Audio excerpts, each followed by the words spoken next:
I have the pleasure to be joined today by Stefan Brendel from APMG, who's going to be talking to us about FitSM, the content of the program, and the activities of APMG around FitSM. There is also Jan Child from GamingWorks, who's going to tell us more about what GamingWorks is actually doing around FitSM, and myself with Quint. I'm going to tell you a little bit about myself in a second, so I'll just skip ahead. So in today's webinar, our aim is to present FitSM as an alternative to other heavyweight ITSM frameworks, and position it so you can understand how FitSM can fit into the panorama today and how you can make use of it in your day-to-day practice. So for those who don't know Quint, a little bit about us. Quint is a consulting company founded 30 years ago in the Netherlands. And about 10 years ago, we created Quint Education Solutions in order to facilitate training building blocks to other training providers. So we basically create trainings, get them accredited, and then offer all the building blocks to training providers through a partnership, which basically enables a training company to go on and sell trainings that they might not have trainers for, or they might not have materials for, or they might not have the accreditations for. So this is in short our activity. A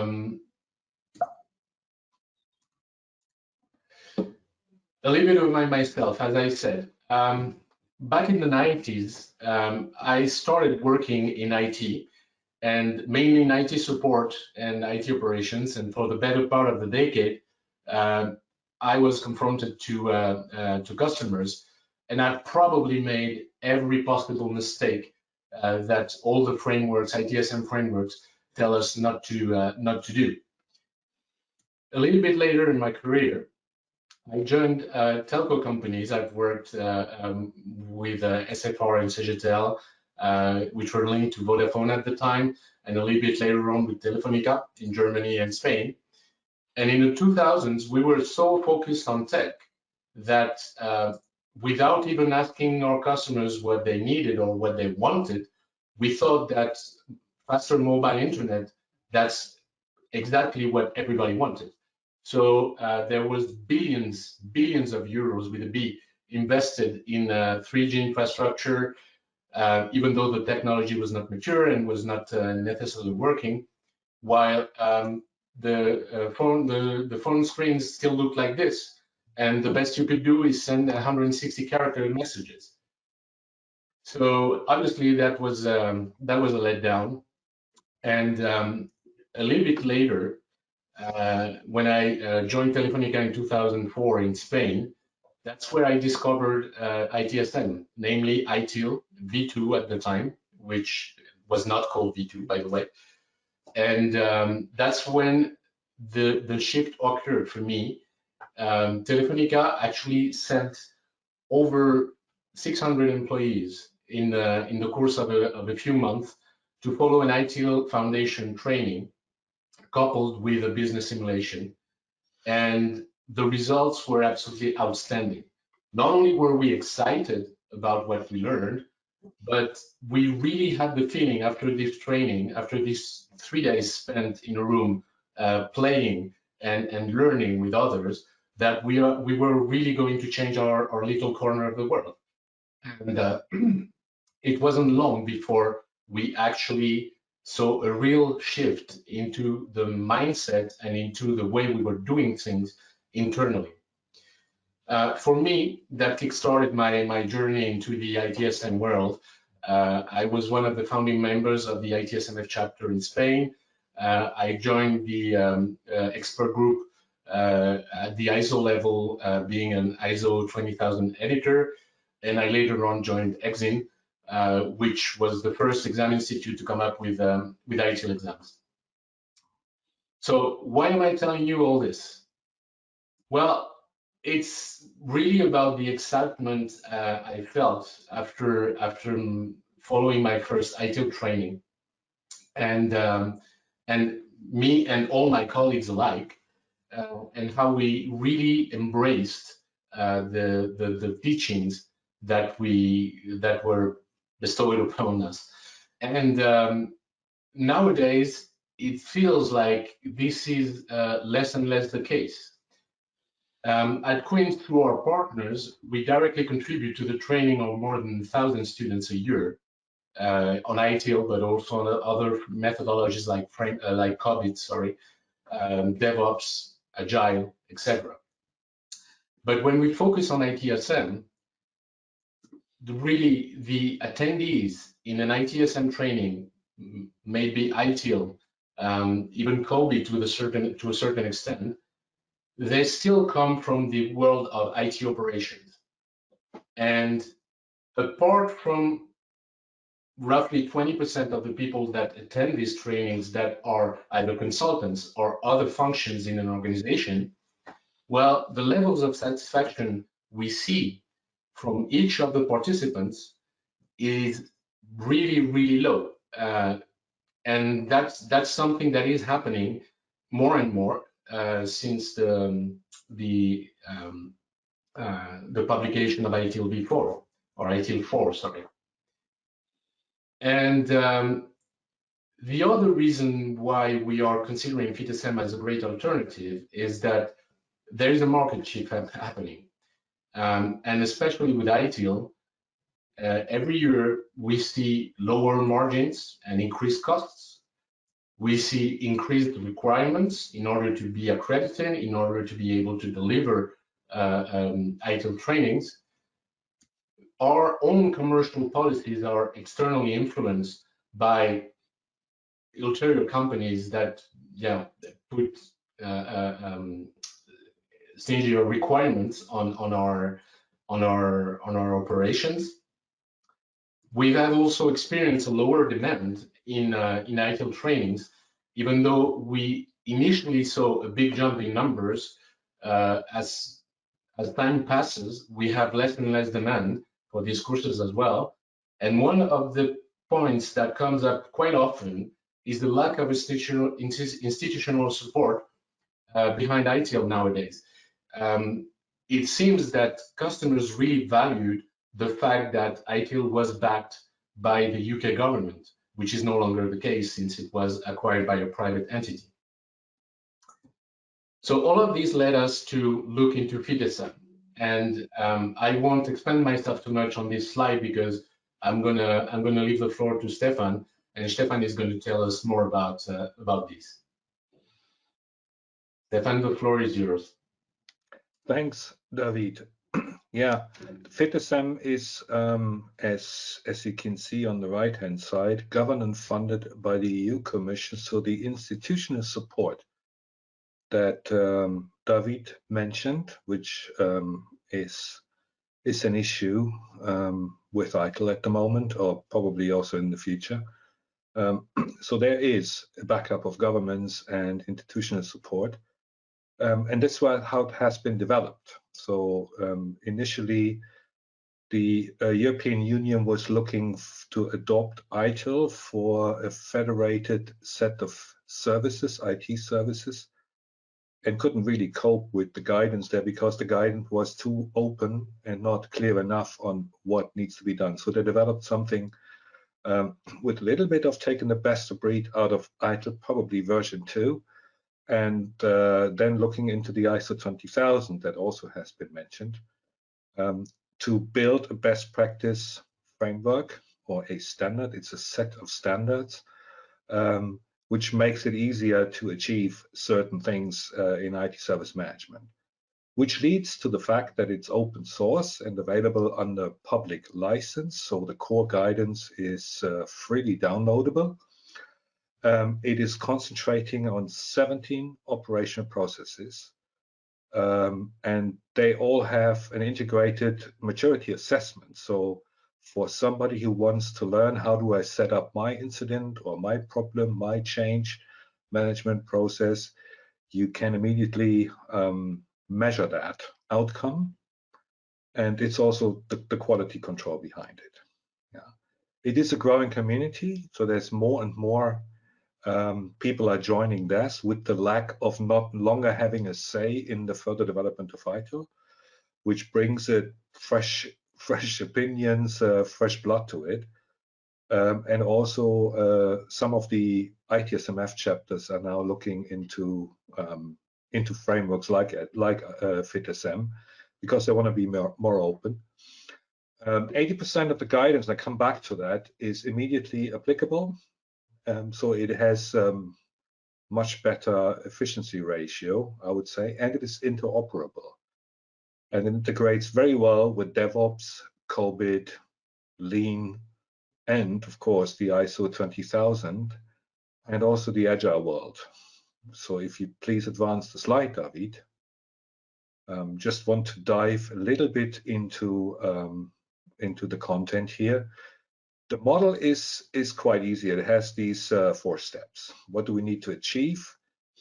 And for that, there's a common vocabulary, and there are requirements, and there are about 60 or 65 requirements for that. And next is, how can we organize it? So there is in FitSM 2 an objective and activities model and a role model as well. It then goes to the always important question. So if I know how to organize this, if I know what I need to achieve, how can we put it in practice? And for that, FitSM is providing templates and samples, implementation guides, all these things I at least have very rarely seen anywhere in ITIL, except with those processes in previous versions where there was clear guidance. And in the end, this is the quality check, is a maturity and capability assessment scheme. And that's what I mentioned earlier. This is the quality process. So practically, it means that whenever you build IT service management, you can immediately measure where do I stand and how good am I? Therefore, FitSM is lean. It avoids a lot of waste. And it is good for integration because it does not, and probably because it's not a commercial model, so it does not claim to be holistic and all you need is FitSM and then the rest comes naturally. It's not doing that. It integrates very well into all the other initiatives, and thus it's very modern. So if you go to people who are doing DevOps and you will ask them, do they need service management? Of course they do, but they don't really need to know more than what's provided by FitSM. They definitely don't need to know the ITIL framework. It can be very fast adopted because it is lightweight, so also tailorable, which has been as long as I can remember, and I've been even an ITIL trainer before I joined APNG. Tailoring was always a big question, depending on the size of the organization. More importantly, it is clear. It gives guidance on how to do things, and not just that you have to do things, but how to do things and how to move on. And some quality. That's why they have the maturity assessment. You have to think of these are spreadsheets, quite complex spreadsheets sometimes, that actually do most of the work for you. You just have to put the data in there. So overall, FitSM is designed to avoid any overhead and getting straight to the point to what's needed to implement or adopt service management guidance. Now on the next slide, I have a link for you. One is there are a couple of success stories. It's funded by the European Union. FitSM is maintained by a non-for-profit organization called ITIL, and they are, as they are non-for-profit, they're not big on marketing, so that might be one of the reasons why you haven't heard about it, but there are actually organizations who are using FitSM for quite some years now. And the course standard is the second link, is where you can actually buy the whole book, not buy, but download the whole book. And all the requirements and objectives and templates and assessment schemes, everything you see below on the left-hand side chart, that's all free available. On the right-hand side is the education model. So they have a foundation level, an advanced level, and an expert level. And yes, you can also take an bridge course, because you would always find that there's some similarity. But like I said earlier, it is clearer, it is leaner, and it comes straight to the point. Now, if you want to sell FitSM over ITIL, which I explain on the next slide, one of the main differences, I think, or the main advantages here is, as this is not a commercial model, so FitSM is not under commercial pressure. It's not about making money. It's about bringing together what the community found as a best practice. It has a much higher flexibility on how to deliver the training. So there is no standardized courseware. There is nothing that determines a certain time schedule. There are recommendations quite a lot, and there is good courseware being provided by Quint, but the much higher flexibility is a main point. How do you deliver your training?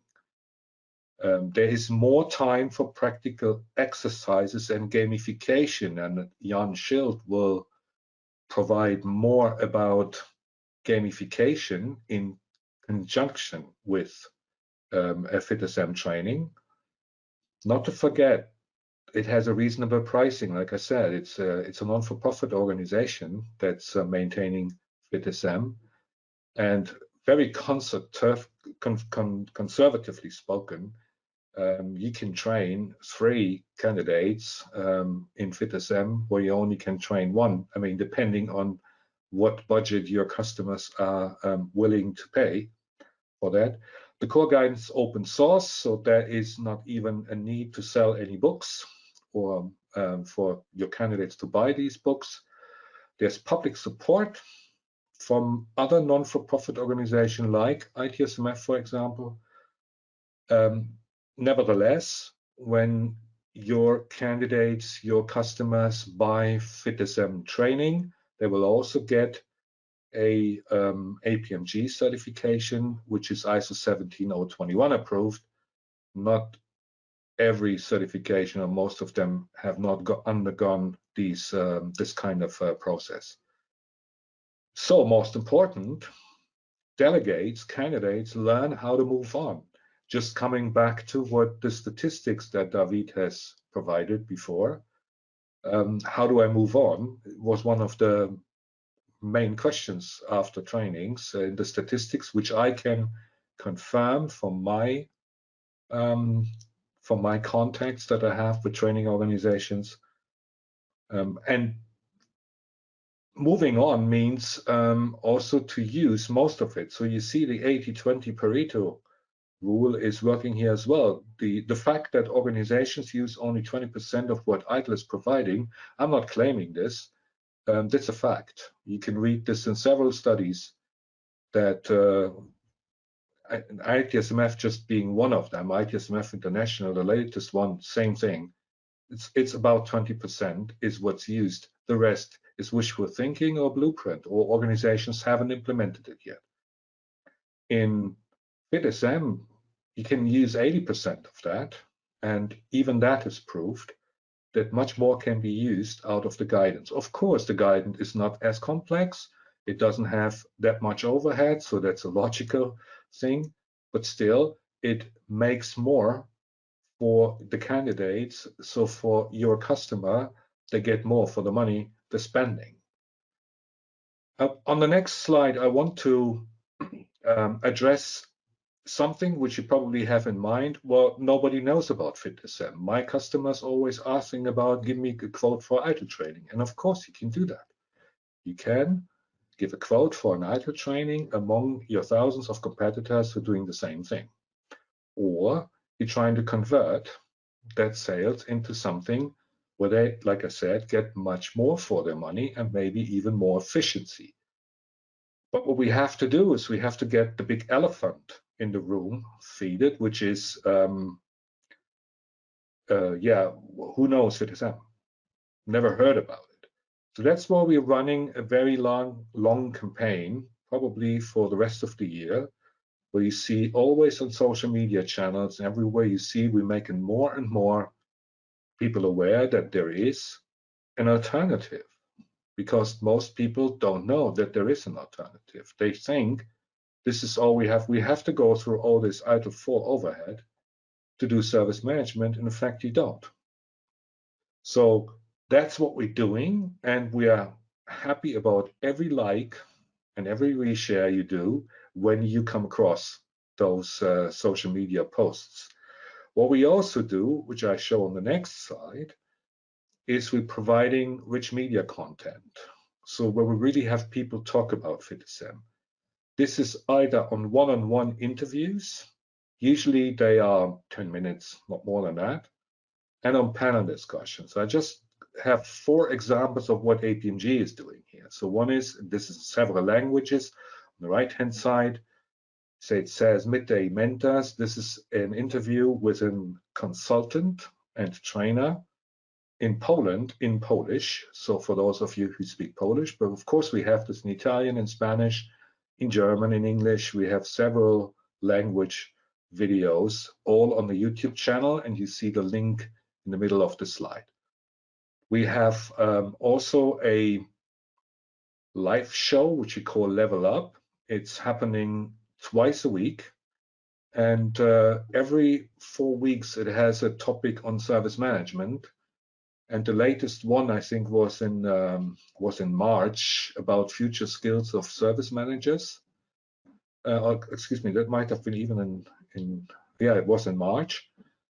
And that was episode 50. So you can imagine how many episodes are out there, all on the YouTube channel. That panel is usually questions coming from the world, live questions.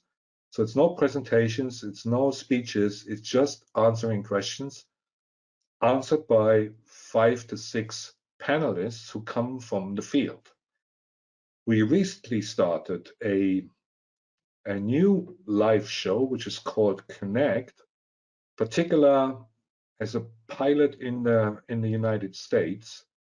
And the first one was about why FitSM achieves rapid results.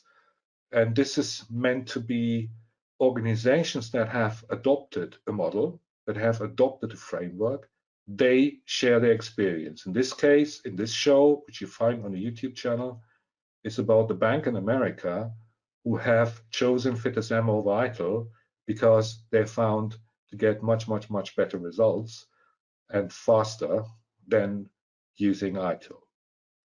And with that, I thank you. I don't know, David, if we have any questions for now, but we also happy to answer them at the end. And I would like to hand over to Jan for gamification, serious gaming.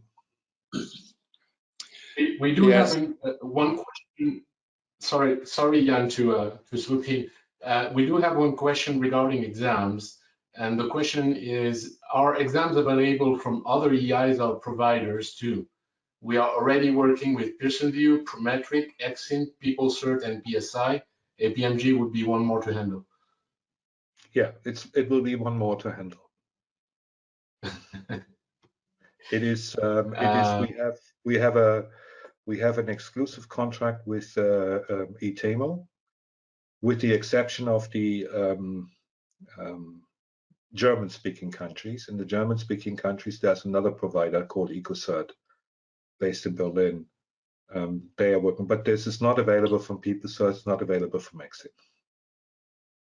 Or there is an alternative solution: is partner up with Quint, and we'll handle all your accreditations for you. Yes, that will be probably the best option if the gentleman or the lady wants to avoid handling another EI like us. Then yes, doing this with Quint is actually quite an option. I have another comment. But that's just a comment. So I'll read it at the end of the presentation. For the time being, we'll leave the floor to Jan. Thank you. Yes, thank you. Yeah, coming back to the statistics that we showed you, the 23% of operational people who like this ITIL training, we explore and examine the same kind of feedback when we run our simulations, especially the Maasländer simulation related to ITIL 4. And we were really surprised when our partners told us that when students enter the simulation after an ITIL 4 foundation, a lot of people say, wow, I think now I understand what ITIL 4 is about, which I think is one of the reasons why the scoring is that low, because understanding is a very important part of learning. And if you don't understand the theory, then probably you will not go back to your office and apply it. So one way to challenge people and to practice in applying new knowledge is by serious gaming. So what we do is a simulation is we put people in an interactive learning environment, a simulation, and we will challenge them in a quite realistic context. That context is not a very common organization. So for example, we have a mission control center of NASA where we can put people in so they can learn how to apply ITIL 1 and 2 and a little bit of 3.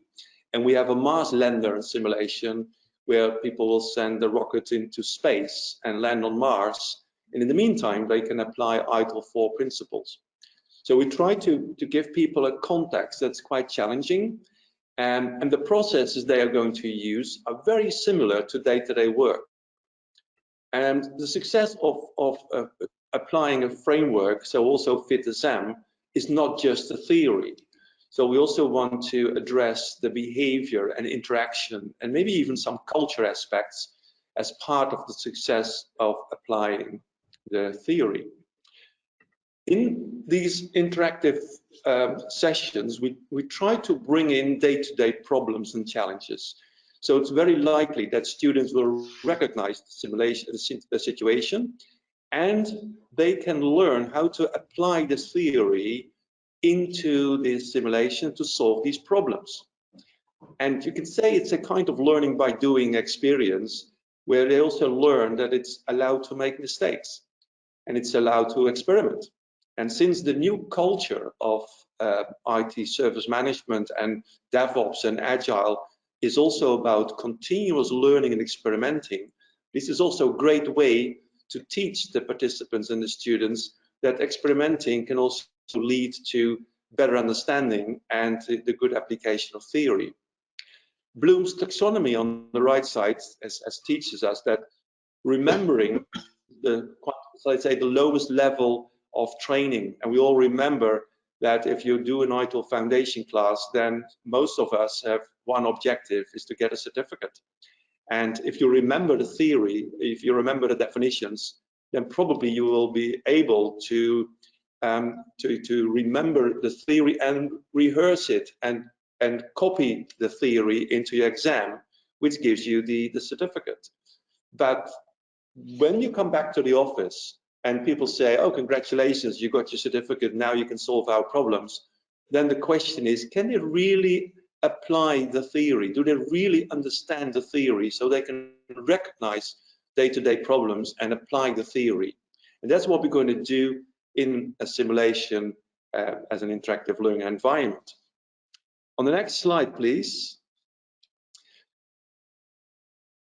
So the question is, if you are a training company or a consulting company, why would you add gamification to your offerings? Well, there is always some competition. As Gaming Works, we have about 300 partners in the world, and we know the good partners always try to offer the customers challenging packages. And challenging packages means creative packages in terms of theory and some interactive learning and active learning solutions. So you can imagine if you have a chance to offer a package with active learning, maybe you will get more attention, and maybe you get more interest and closing a deal. The other thing is, if you look at Bloom and you can bring the level of learning to understanding an application, you can give the customers a better value for money, because the training that you offer is a combination of learning and experimenting. It's also based on the 70-20-10 approach, where 70% of professionals learn by doing and experimenting. So probably for a training company offering the simulation as part of your training program, it will give people a better value for money. The other thing is, we want to make training engaging, because we know that if people like our students like the training and they are engaged and they are active learners, then probably they like the subject much better, and maybe they are very motivated not only to pass for the exam, but also go back to the office and apply it and become ambassadors of this way of working. And finally, it's also important that students learn that the knowledge they just gained from a classroom training or a virtual training can be applied in day-to-day work. Because in fact, learning is also transferring knowledge from one context to another. So if you're able to move the knowledge from your classroom in day-to-day work, and you're going to solve problems, your return on investment is much bigger than just only get a certificate and put it on the wall of your office. So for training companies, this gives an opportunity to make the proposition a little bit more attractive, and maybe you will win deals that you never won before.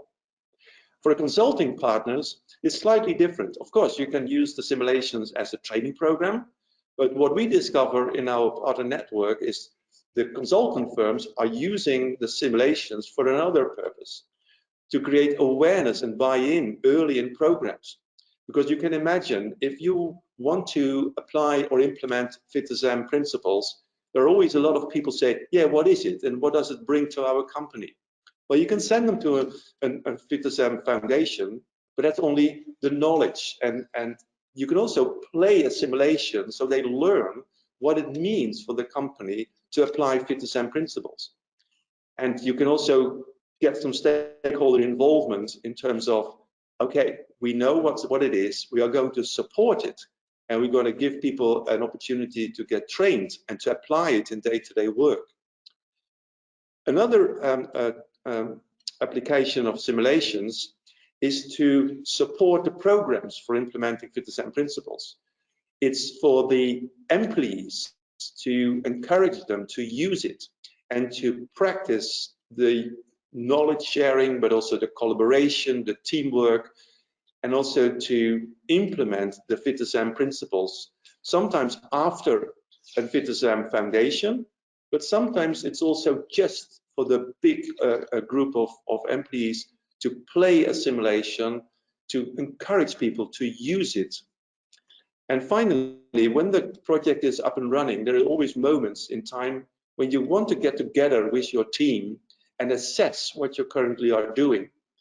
So in FitSM, we have that assessment tool, which is a great instrument to just take the spreadsheets, print it out, and have a stand-up meeting or any other kind of meeting and ask every participant, score yourself on the different attitudes and behaviors and actions.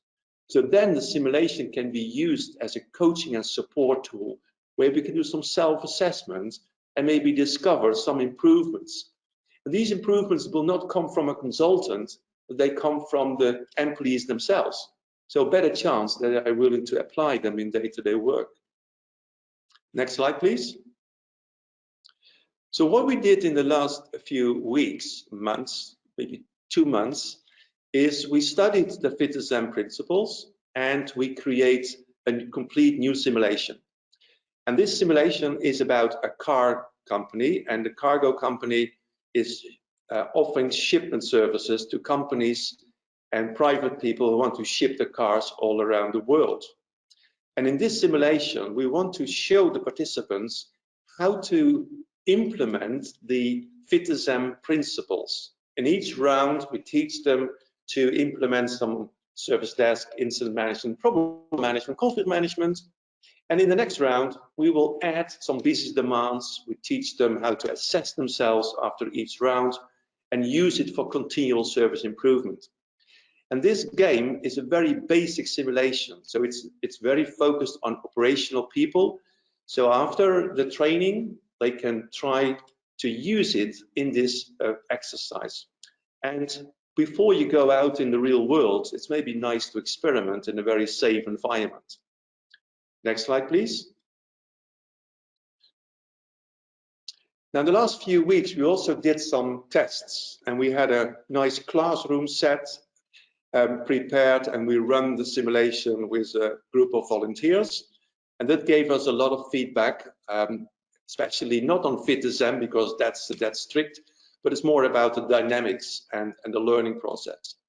And we also had done another set of tests last week with some remote people from about 10 or 12 countries in the world. And we run this game in a mural environment. And we also got feedback. So that means we are currently working on the final version of this simulation. And you may understand that this simulation will be available in a classroom setting and in an online setting. And key for this simulation in relation to other simulations is that we are going to give the students an empty ISO maturity check card, and we ask them to check the quality themselves. So it's not only the teacher who will give some feedback, but we will teach them how they can manage and support their own continuous improvement program just by checking some desirable behaviors and activities and use it to do their continual improvement program. Next slide, please. So if you look at the application of simulation, we have a few different scenarios that you can apply.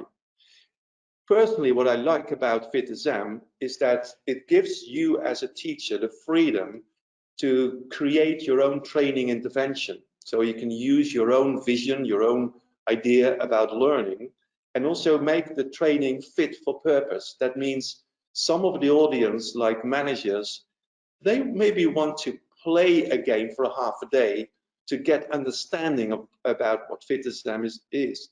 So in that case, you can use the simulation or a fragment of the simulation in a half day interactive workshop to teach them what it is all about. If you want to teach the students a little bit more about the theory and how to apply it, then you can offer a 2-day FitSM training containing a FitSM foundation followed by an interactive workshop. Or if you really want to be creative and create an interactive training format, then you can mix the theory with practical exercises, which means, and we can help you with this, you can take some theory and you can teach the student the theory, and then you put them into a practical exercise in the context of cargo, so they learn how to apply the theory in a real life environment. But it's not only applying theory, but also learn how to, let's say, build the team and how to create a continuous learning team. So the opportunity that we offer is that students can learn how to apply theory and also build a new way of working in the company. And that's how serious gaming can really help you. So that was a little part about gamification. So let's go back to David. Thank you very much, Jan. Thank you very much, Stefan. Well, to conclude, before we move on to the Q&A session, obviously, as Quint, we have developed our own FitSM training. We have made the foundation training a 2-day foundation, and therefore, by substituting or replacing an ITIL training with a FitSM training, you wouldn't lose any training days technically, but you can.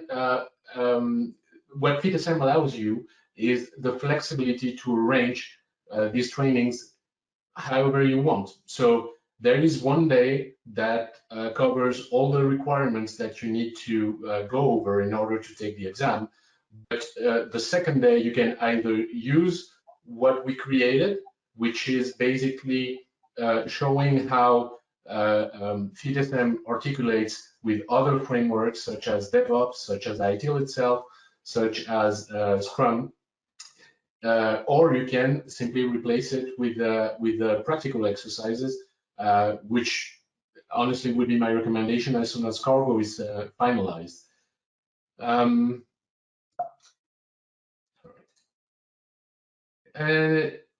As I mentioned before, Lutz, to go back to your point, and we understand what the pain of managing all these accreditations with all these different EIs is, and this is exactly what Quint Solution does for its partners. You only have to deal with one single point of contact, which is our back office, and we manage all the accreditations for you. We manage all the back office work for you.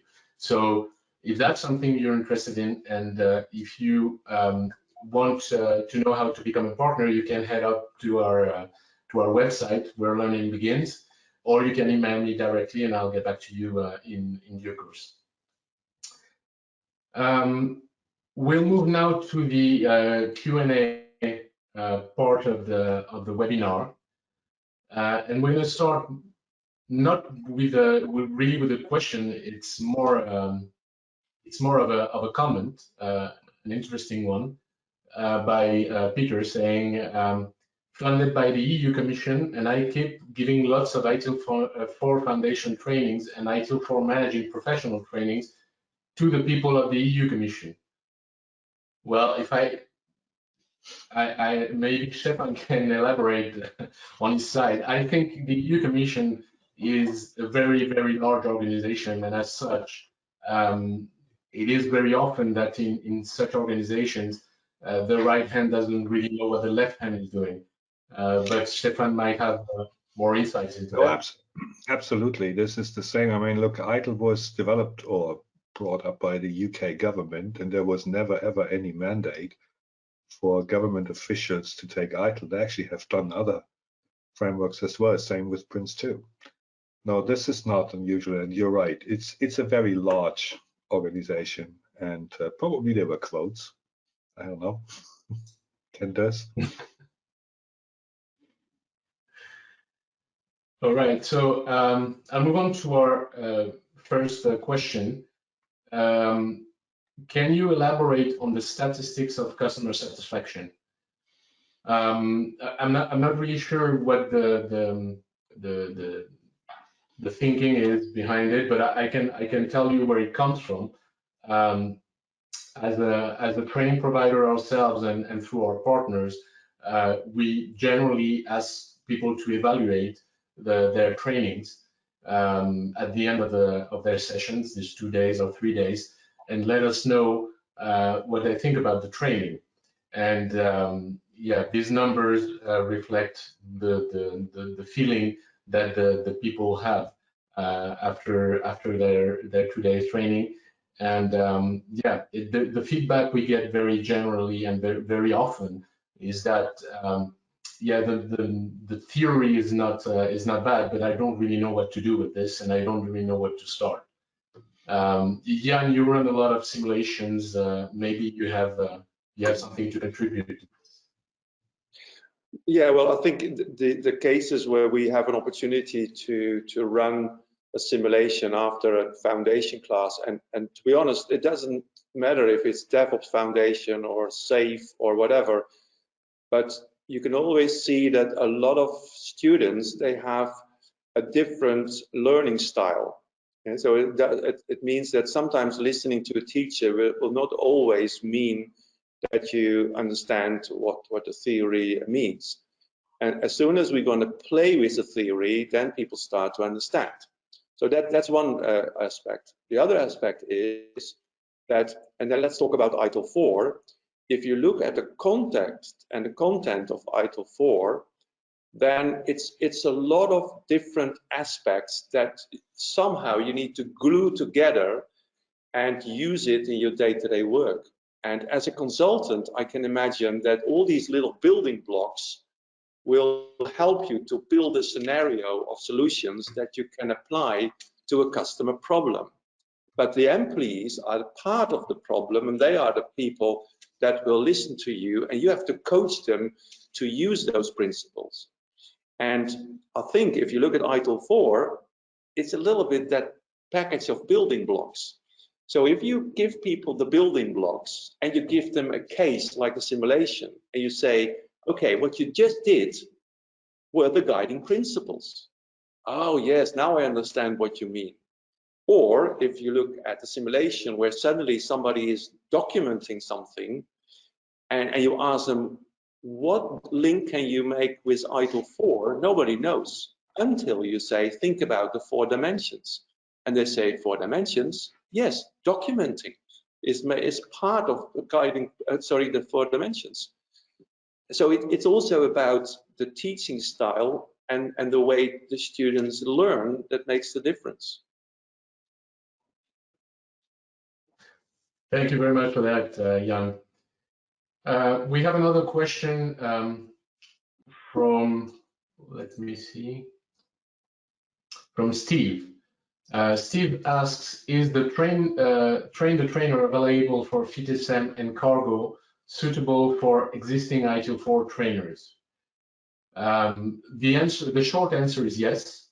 The longer answer, maybe Stefan can elaborate on this, but basically for Quint partners, we have a special offer where ITIL trainers can very easily get accredited as FitSM trainers.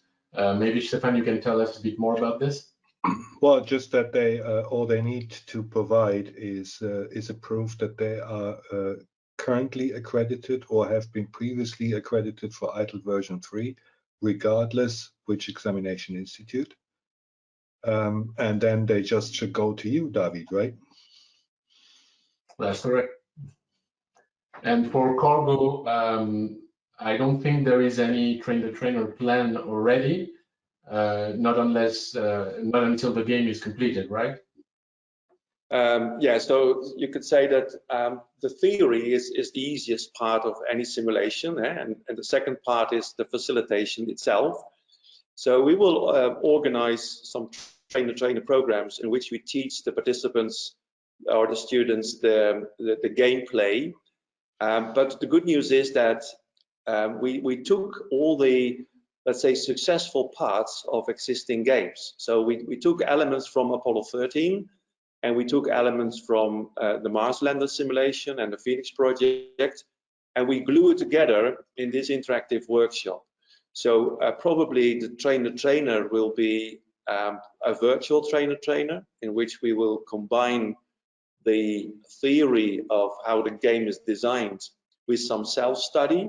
And so the first part can be done virtual, and we will ship a box, and the teacher can find his own time to study the gameplay, and then probably we have some hybrid or some online sessions to learn more about the game.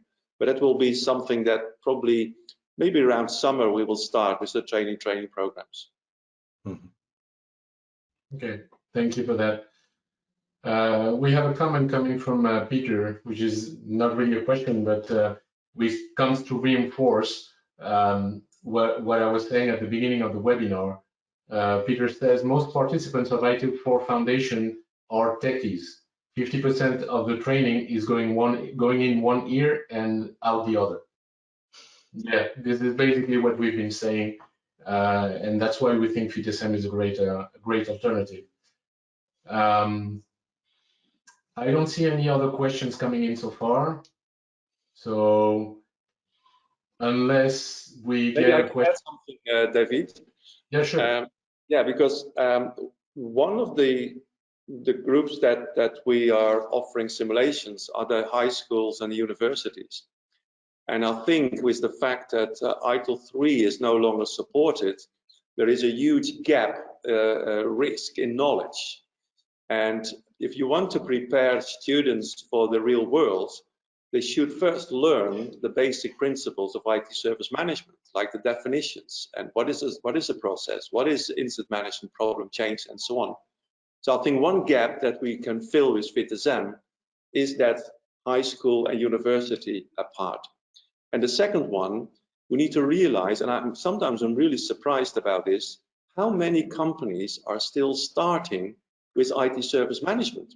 They do a lot of things, maybe unconscious, but it really helps them to demonstrate, look, what you were doing all these years is not so bad.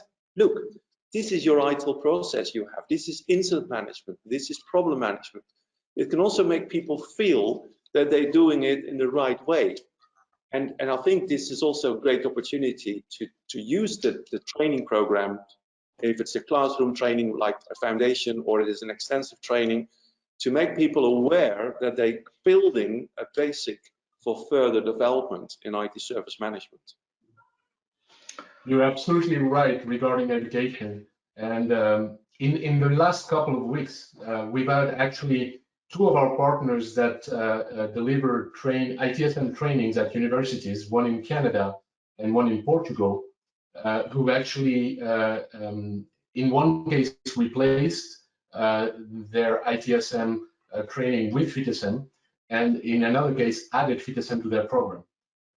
So yeah, I think you're absolutely right, Jan. You're spot on this. Stefan, you wanted to contribute something. Yeah, there's another question that I came across more than once, and I think you as well, is how's the chance that FitSM stays or it's not going away? Right. And I think I would like to reply to that and then invite you guys to give your opinion to that. But my opinion is that this is a non-for-profit organization and there is no profit pressure, no cost pressure on it. It's supported by the community, and even we've seen the communities are changing and getting fresh flesh blood and fresh people on board all the time. This is a living thing. So FitSM has a large chance to stay, while an ITIL, which is completely privatized, it's a commercial model. There's cost pressure and profit. It will probably also depend on, I mean, ITIL won't go away, but the question is how much ownerships do we see changing in the future, depending on if the financial requirements can be fulfilled or delivered. Yeah. But I just wanted to highlight this. This is the big major difference here. This is not a commercial model. This is not a model which is built to make money for the owners. It's a community and it's not for profit, and that's why we have more flexibility in it. Stefan, another question that I came across last week when we did the Cargo pilot is somebody said, in which way are we violating the copyrights and the IP from PeopleCert with this ITIL-like training? No, there's no copyright violation because there's certain things that can't be claimed. You can't claim incident or problem management. It's been around before. So what if you use certain brands? So for example, if you use FitSM in the cargo simulation, you're allowed to do that as GamingWorks, and so do every of GamingWorks partners, because we have an explicit approval from ITIL to do that. I'm not sure if that's the same with your simulations that are more related to ITIL. I would be surprised if they are. I think there's a lot of confusion on the market on what is intellectual property of ITIL. In reality, what is copyrighted is ITIL as a brand, but the content of ITIL, which is merely IT service management, is not copyrighted. You find the same terminology in COBIT than you have in ITIL, and you find it in ISO 20000. All of these are not protected terms, so they can be used and reused as well in any framework. yeah, Peter also says most terminology is also used in ISO 20000. That's great. Okay. And yeah, being mindful of time, I think with this we'll give our webinar its proper conclusion. We'll thank you all very much again for joining us today. Our email addresses are on the screen, so if you have any questions or if you wish to discuss anything with us, we're at your disposal. And with that, we'll wish you a good rest of the day. And thank you very much again for joining us. Thank you. Goodbye. Thank you. Bye-bye.